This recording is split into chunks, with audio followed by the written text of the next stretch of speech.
I have like 6 dreams I want to share with you. 5 are super quick and one's pretty detailed, but they all kind of run together or work together, and that's why I kind of saved them for one video.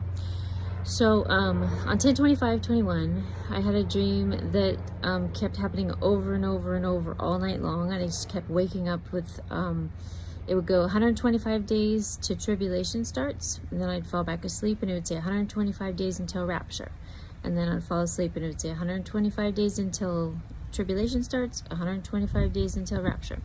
So that turned out to be, if I calculate from that date, that was like February 28th, but that may not be the date, and stick with this. So then we've got a dream I had on 11/14/21, and all it said was soon. I just woke up soon. That's all I heard, and I knew in my mind that that meant rapture. Okay, then the next dream was 12/22/21, and this was an amazing dream. It was a dream about Jesus in all of his brilliance. I couldn't see his face because it was just shining. Everything was shining, but he was in the sky, and the clouds were all around, and it was so pretty. Like, so many colors in the clouds, and it was like the most amazing. Like, loved it. So anyway, he's in the clouds and he says, I'm coming back 1 week. And then that dream kept happening on repeat all night long. I just kept having it. I had it several times. I don't know how many, but a lot. Okay, so obviously 12/22, he didn't come back on 1/22, so we know that that's got to be a symbolic 1 week. Okay, on to the next dream. But the encouraging part is still soon. Okay, so 1/16/22, I had a dream that I was talking to another dreamer that I don't know, and she struck up a conversation with me, and she said that she was told, oh, I was told that rapture was going to be after your taxes, yours meaning like your earthly taxes. And then I said, oh, so April 19th. And she said, why do you say that? And I said, well, I was given a date, April 19th, in a dream, and I thought it referred to that's when the Antichrist would be crowned. But now you're telling me it's, the rapture will be after tax date, so maybe that's, rapture date. So after that dream, I looked up what the, because obviously our tax date is April 15th normally, and I looked it up just, because I was paying taxes in January, but so I looked it up, and the filing date for this year is April 18th. That's pretty wild. Okay, so in that dream, I was a little confused though, because at the end of the dream, while I was talking to the other dreamer, I said, but what about my 125 days dream? Because that didn't make sense, because we've got a, February 28th, and then we've got an April 19th. So that's kind of curious. So then I had a dream on 1/25/22, and I heard this amazing, beautiful piano music. It started out just piano, and then some instruments came in that I can't identify, and I was a musician for years, and I was just like, I don't know what these are, but they're amazing. So it just played this tune over and over, and when I woke up, I just sang it in my head all day long. Like, it was the cutest little rhythm and song and everything. And at the end of the dream, it said, rapture soon, but not yet. Okay. So now we get on to the detailed dream, and this one was on 2/10/22, and I'm going to call it the safe house dream. So there's a big guy. Okay, so my husband is in an industry where the guys get together twice a year, and they have like industry conference. Okay, so he has a certain crew of people that he usually hangs out at these conferences that he talks to on the phone generally, but they play golf, or they hang out, or they talk, or whatever after like the events are done. There's a certain crew of friends. So in these crew of friends, I've been associated with these guys for close to 20 years. And in this group of friends, there were 2 men that always stood out to me as being especially more kind and more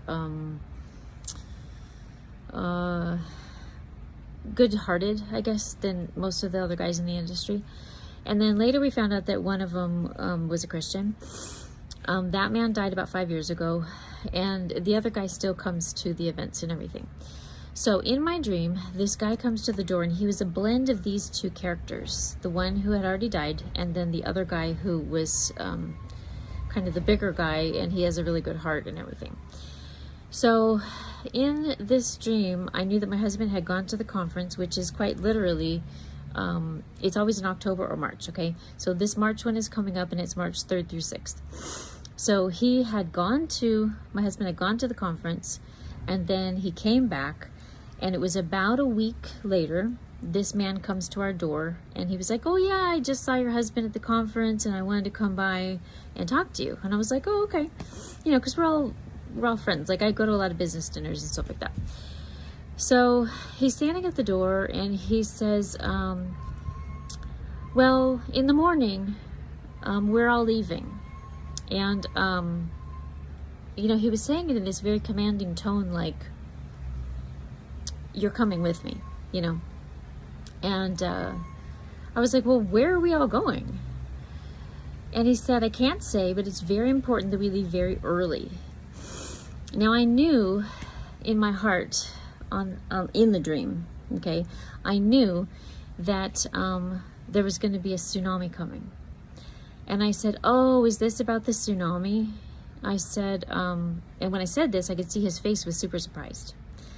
And I said, well, if a flood comes, we're going to your safe house. Like, I could understand why he was there.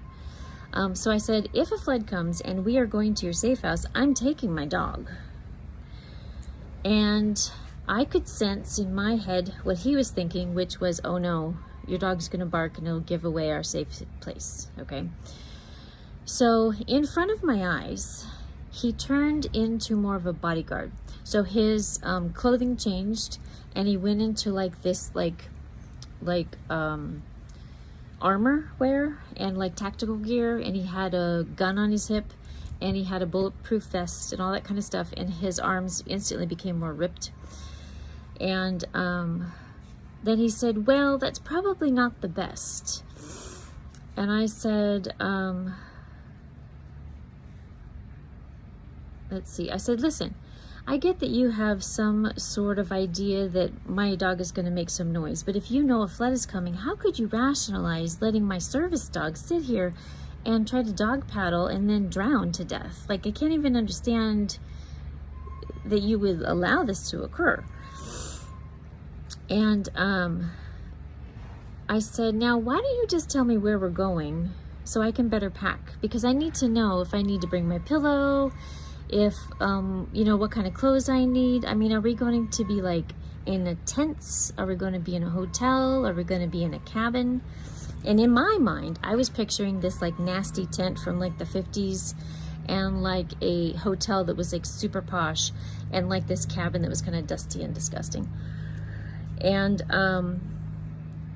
so I said, I really need to know what I need to pack. You need to tell me where we're going. And he said, well, it'll be okay, you don't need to bring anything. And I said, no, I mean, I have important papers that I'm gonna have to either put upstairs or take with me. And, you know, we have all these special dietary needs, so we're gonna have to take our own food and everything. I said, listen, I've lived in areas where we've had floods, and I said, it's gonna take more than a week for that water to go down. I'm at least packing a week's worth of clothes. So just tell me if I need warm clothes, because I know that these two guys are from the state of Washington and we live in Florida. And I said, just tell me if we need warm clothes or what we need. And he said, well, you don't really need anything. I said, that's not even possible. I said, of course we do. And I said, I'm totally bringing my pillow because I cannot stand sleeping in like with weird pillows. And he goes, no pillows. You don't need that stuff. We have food. We have everything you're gonna need. And he said, no one's really supposed to bring anything. And I said, and then he goes, how do you even know about the flood anyway? And I said, well, me and a bunch of other Christians have had dreams of these floods. And I said, in my dream, the tsunami stopped literally at our house and nothing happened to us. And so he said, well, I'm still on instructions, and I'm going to take you and the girls and your husband to an undisclosed location. And then in my mind, I was wondering what these accommodations were going to be like. I just kept flashing this, you know, like, oh gosh, we're going to be in this like dusty, dirty, disgusting place or something. I'm kind of a Four Seasons kind of girl. I'm not really for roughing it. And so I was like, oh gosh. I mean, safe house to me just sounds nasty. I don't know. So, but I didn't say one single bit of that. I was just running it through my head. And all of a sudden, I could see him looking in my eyes in like a really unusual way. And instantly, 3 pictures popped in my head. And there was this nasty tent from the 50s that I'm telling you. And then there was this posh hotel, which I pictured. And then the cabin, I pictured a really dusty, nasty one.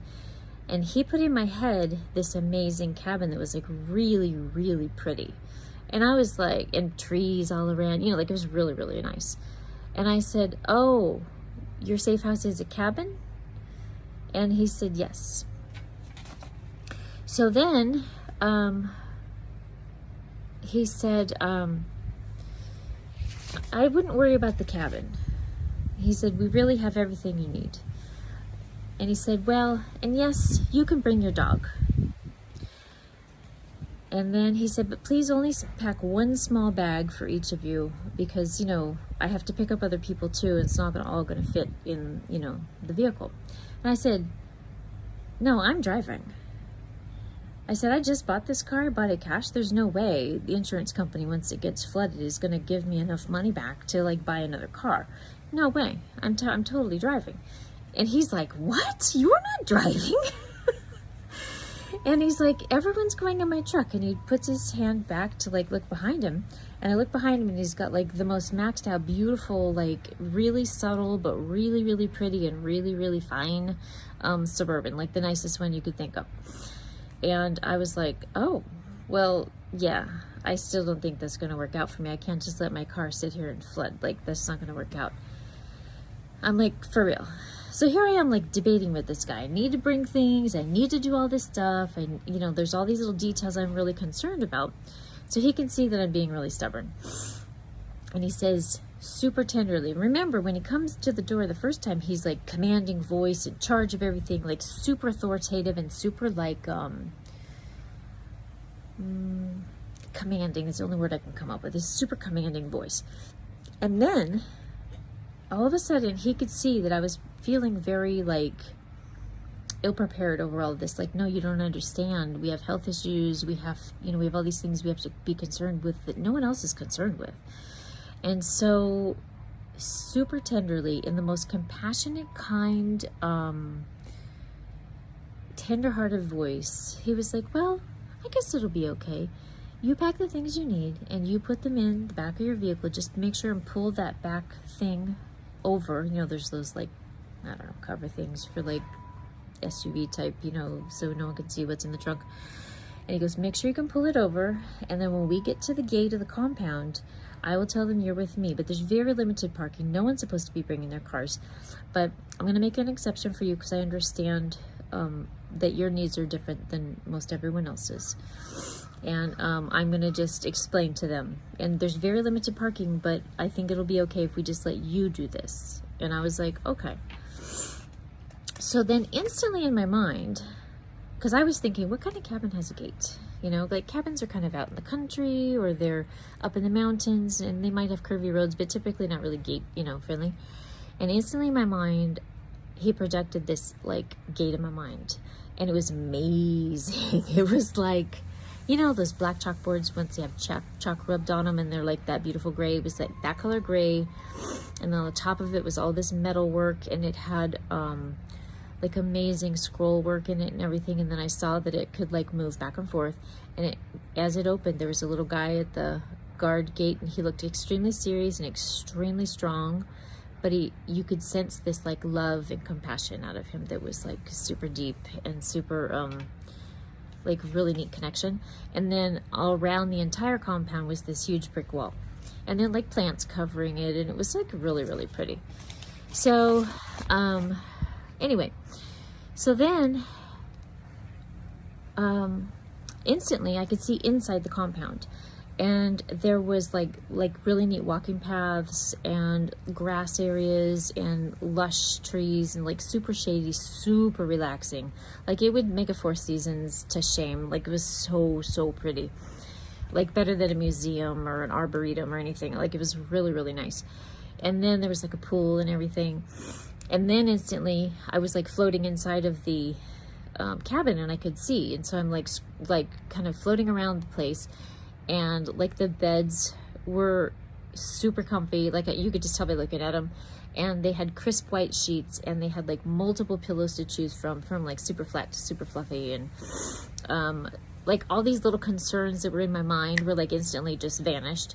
And I could go and like see in the cabinets where the food was, and they had food that we had, you know, that we normally would pack up and take with us and everything.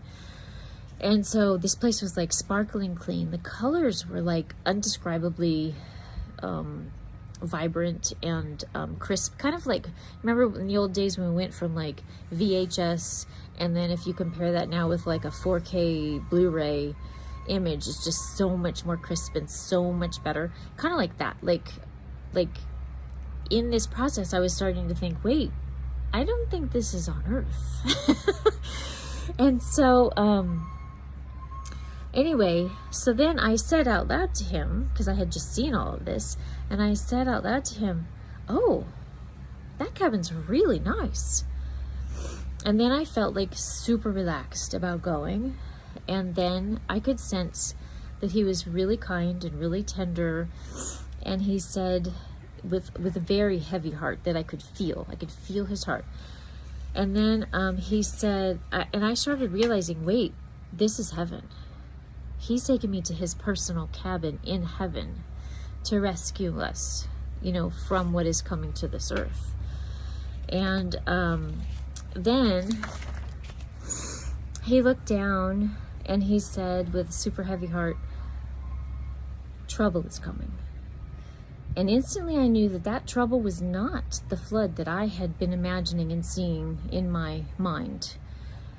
And I said, trouble? And then instantly I could read his thoughts, and his thoughts were that it wasn't going to be a tsunami, but it was going to be a very bloody, violent war, and a lot of people were going to die. And I could feel his heavy heart. And then he said, I just want you guys to be safe. It's about to get dangerous here, and I want to make sure you're in the safe house before any of that happens. And then he said, I'll see you really early in the morning. And, well, let's be ready to drive out by 6. So I said, okay, thanks. I'll see you in the morning. So that's the end of the dream. Now here's the interpretation.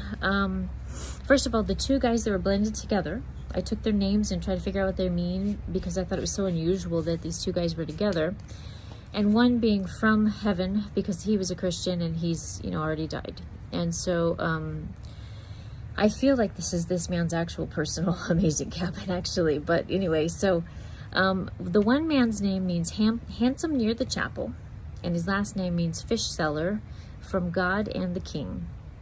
I feel like, you know, as Christians, we're kind of fish sellers, and from God and the King was like too much for me to ignore. I was like, wow. Handsome near the chapel, that just, you know, that's kind of a positive. So the other guy's name means bright fame and chief of his name, and his meaning God's, because it was capitalized. So I thought that was kind of neat. So I felt like, okay, he's an angel, he's from heaven, he represents these two different guys, you know, whatever. So then tomorrow was a bit of a thing, from a puzzle, I guess, for me to break up and understand. So I knew that this was set post March 6th, because that's when the conference was. So then I was like, okay, it can't be literal tomorrow, because, you know, by the time I'm really sitting down to like really think through this thing, because I'd prayed over it the first day, and the second day I was like, well, obviously not today. So if you take one day and it makes a month, then that would be like 3/10/22, right? And I'm like, well, possible. If one day is a year, like in the prophetic, then that would be like 2/10/23. I mean, that really could be, who knows. One day, like ages ago, I broke down how to do like, if one day is like 1,000 years or whatever, and you break it down to however many it is, it turns out to be something like 30.1 days is 24 hours for us or something. So I took that formula and did it to the 15 hours that we would be seeing him again, because he was there around 3 o'clock on a Thursday afternoon, and then 15 hours later, that came up to, when you turn it into days, February 28th. Now that came back to my first dream, which was the 125 days after that dream was February 28th. So I was like, well, that's a maybe. So then if I did the start date of the 125 days from the first dream to the ending of my husband's conference at like 3/6, then that put us at like July 9th, 2022, maybe. So then I looked at 3/6 because that was the end of the conference, and then I knew it seemed like a week, and it felt like a Thursday. So I was like, okay. So when I went to what that date was on the calendar, that was around 3/18, 3/17. So that's Purim, you know. And I was like, well, that's kind of a high watch for me, because, you know, Purim's already an escape day, right? Celebration of it anyway. So then we've got and I understand also that wars often start on like Mondays and Fridays in, like, you know, the in the war people's mind, or whatever. I don't know what they call it. So I was like, well, it was a Thursday, war starts on a Friday. It kind of made sense to me. But you know, I don't really know. The truth is, I'm just taking all of this time period, like February 28th to April 19th, is kind of a high watch for me. And if those dates pass, then I'm sure more dreams will come, will help me to like refine these. I personally feel so honored that I'm allowed to just even have these dreams. And I don't pretend to know that I understand every dynamic in them.